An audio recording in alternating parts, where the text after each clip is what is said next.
नमस्ते बच्चों, नोटबुक में आपका स्वागत है। इस वीडियो में हम अनौपचारिक पत्र लेखन की भाषा और शिल्प का अध्ययन करेंगे।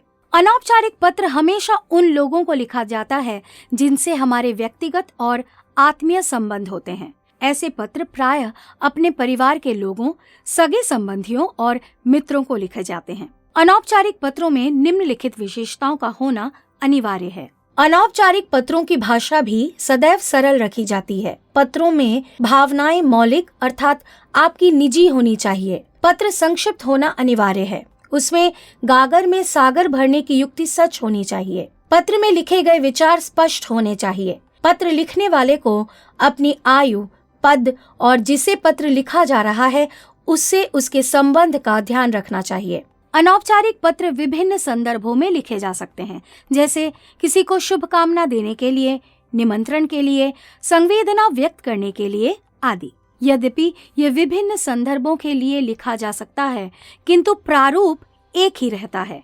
केवल विषय वस्तु अवस्था अनुरूप बदल जाते हैं। एक अनौपचारिक पत्र लिखते हुए हमें विभिन्न बातों का ध्यान रखना चाहिए। पत्र की भाषा आत्मीयता से परिपूर्ण हो। पत्र में संबोधन पत्र प्राप्तकर्ता की आयु एवं संबंध के हिसाब से हो। यदि प्राप्तकर्ता आयु में बड़ा हो तो आदरणीय, पूजनीय, श्रद्धेय आदि का प्रयोग करना चाहिए। इसी तरह यदि प्राप्तकर्ता आयु में छोटा हो तो प्यारे, प्रिय, चिरंजीवी आदि का प्रयोग करना चाहिए। इसी तरह पत्र का समापन भी आयु में बड़े प्राप्तकर्ता के लिए सश्रद्ध प्रणाम, सादर नमस्कार, सादर चरण स्पर्श आदि से करना चाहिए। यदि पत्र प्राप्तकर्ता आयु में छोटा हो तो प्रेम, स्नेह और सुखी रहो आदि लिखकर करते हैं। पत्र में अपना ज्ञान दिखाने के लिए बड़े बड़े और कठिन शब्दों का प्रयोग नहीं करना चाहिए। अब हम अनौपचारिक पत्र का एक उदाहरण देखेंगे।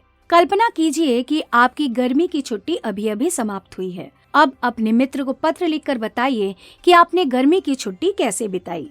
प्रताप मार्ग, कोलकाता, 25/12/2015। प्रिय सुमित, सप्रेम नमस्ते। तुम्हारा पत्र मिला।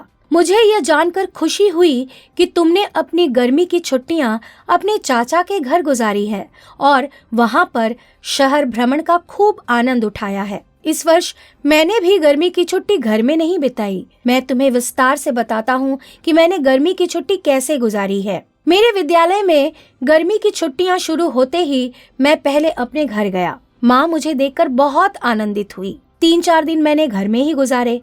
यह समय मैंने अपने दोस्तों से मिलने एवं उनके साथ समय व्यतीत करने में गुजारा। उसके बाद मैं पटना चला गया, जहाँ मेरे मामा का घर है। यह भारत के प्रमुख पर्यटन स्थलों में एक है। यहाँ इतिहास, संस्कृति और दर्शन का समावेश पाया जाता है। जितने दिनों तक मैं यहाँ रहा, सुबह उठकर यहाँ की अच्छी जलवायु का आनंद टहलते हुए लेता था। उसके उपरांत दोपहर को भोजन करने के बाद मैं घूमने निकल जाता। मैंने मुख्यतः गोलघर, राजगीर का जलकुंड, नालंदा विश्वविद्यालय का भ्रमण किया। इस दौरान यदि मेरे मामा जी साथ होते तो वे हमें इन स्थानों से संबंधित विभिन्न तरह की जानकारियों से अवगत कराते थे। मुझे कई ऐसी जानकारियां मिली जो समय के साथ संभवतः खोती चली जा रही हैं। तुम्हें यह जानकर खुशी होगी कि मैंने यहाँ की एक नाटक मंडली के साथ मिलकर एक नाटक भी किया। इस तरह मैंने इस छुट्टी का प्रयोग विद्या के विभिन्न माध्यमों के द्वारा ज्ञानोपार्जन में बिताया। छुट्टी के समाप्त होने तक मैं वहां से सीधे अपने विद्यालय आ गया। अब पुनः अध्ययन में लग गया हूँ। मैं अपने अगले पत्र में नाटक के विषय में विस्तार से बताऊंगा। तुम्हारा अभिन्न मित्र रोहित। इस तरह के अन्य अनौपचारिक पत्रों के उदाहरण अलग से हमारे ऐप में मौजूद हैं। हमें आशा है कि आप इसका सदुपयोग अवश्य करेंगे।